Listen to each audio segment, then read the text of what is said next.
This video explains how to create a list object that contains only a single value in the R programming language. So without too much talk, let's dive into the R code. In this video, I'm going to show you a very simple example, and in this example, I'm going to create a list object that contains only the value 10. So for this, we have to apply the list function, as you can see in line 2 of the code. And within the list function, we have to specify the value that should be contained in our list.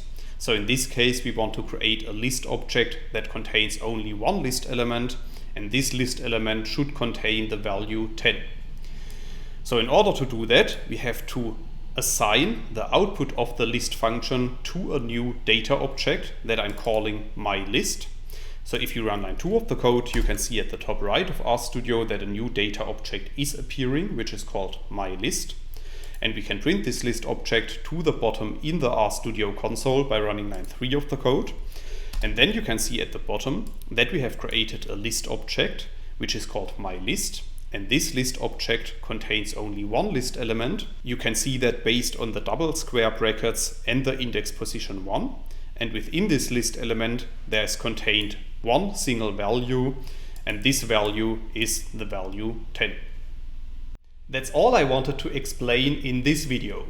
In case you want to learn more on this topic, you may check out my homepage, statisticsglobe.com, because on my homepage I have recently published a tutorial in which I'm explaining the content of this video in some more detail.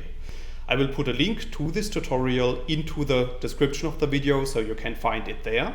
If you have liked this video or if you have any questions, let me know in the comments section below. I'll try to respond to all comments as soon as I can.